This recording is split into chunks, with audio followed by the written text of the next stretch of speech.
भारत में राष्ट्रीय कांग्रेस का प्रथम काल 1885 से 1905। इस प्रथम काल को कांग्रेस के इतिहास में सुधार काल भी कहा जाता है, क्योंकि इस समय कांग्रेस का लक्ष्य देश में संवैधानिक सुधार लाना ही था। इसीलिए इस काल को उदारवादी युग भी कहा जाता है। इन 20 वर्षों के कार्य का संचालन उदारवादियों के हाथ में ही रहा। उदारवादी नेता ब्रिटिश सरकार से कोई संघर्ष मोल नहीं लेना चाहते थे। वे सरकार के सहयोग व उनसे प्रार्थना व अनुरोध करके ही अपने उद्देश्य की प्राप्ति करना चाहते थे। उदारवादी ब्रिटिश सरकार के समर्थक एवं प्रशंसक थे।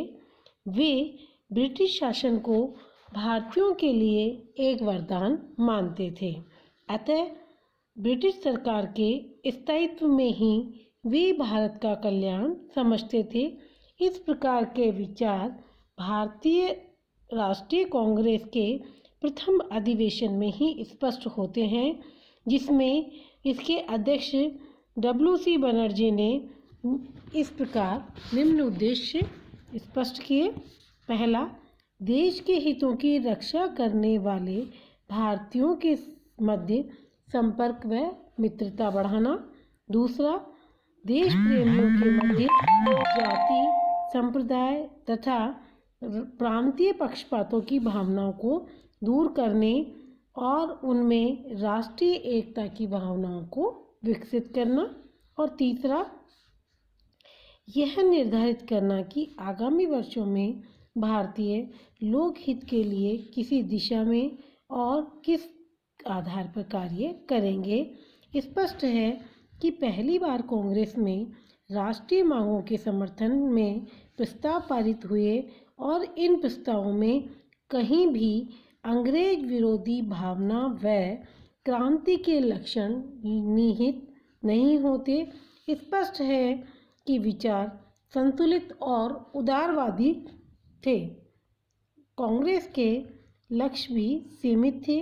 भारतीय उदारवादियों को ब्रिटिश सरकार से यह आशा थी कि सामाजिक और सांस्कृतिक पिछड़ेपन को दूर करने और प्रतिनिधि सरकार के कार्य में जनता को प्रशिक्षित करने में वह पथ प्रदर्शन करेगी। अब आता है भारतीय उदारवाद से अभिप्राय। भारत में उदारवाद के उदय का श्रेय ब्रिटिश संपर्क तथा मैकाले द्वारा अंग्रेजी भाषा के माध्यम से प्रारंभ की गई ब्रिटिश पाश्चात्य शिक्षा व्यवस्था को दिया जाता है। 1857 में मद्रास, बम्बई और कलकत्ता में विश्वविद्यालयों की स्थापना के उपरांत उदारवाद का विकास 19वीं शताब्दी के उत्तरार्ध में हुआ। भारत का उदारवाद इंग्लैंड के उदारवाद से बहुत कुछ प्रभावित था। उदारवाद राजनीतिक व्यवस्था को व्यक्तिवाद पर केंद्रित करता है।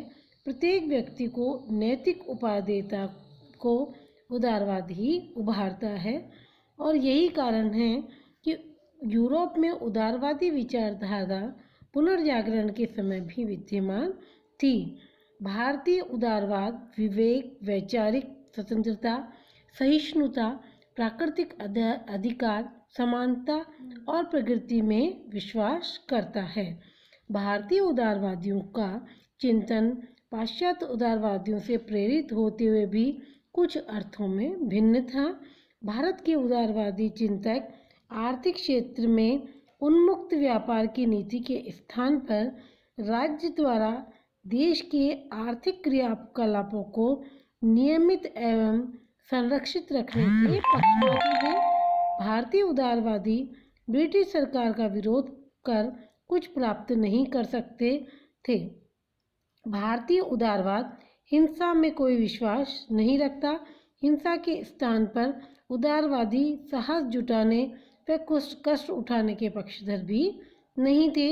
इसीलिए भारतीय उदारवादी ब्रिटिश शासकों को संतुष्ट रखते हुए उनकी दयालुता और न्यायप्रियता की दुहाई देकर स्वशासन की ओर आगे बढ़ना चाहते थे।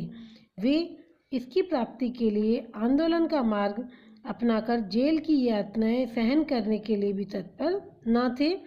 भारतीय उदारवाद देशभक्ति के साथ साथ ब्रिटिश शासन के प्रति आस्था भी व्यक्त करता है।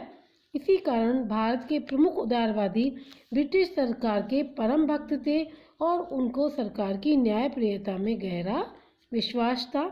भारतीय उदारवादी चाहते थे कि ब्रिटिश सरकार के नेतृत्व में ही वे क्रमबद्ध सुधार किए जाएं और भारतवासियों को राज्य की सेवा में उच्च पद दिलवाए जाएं।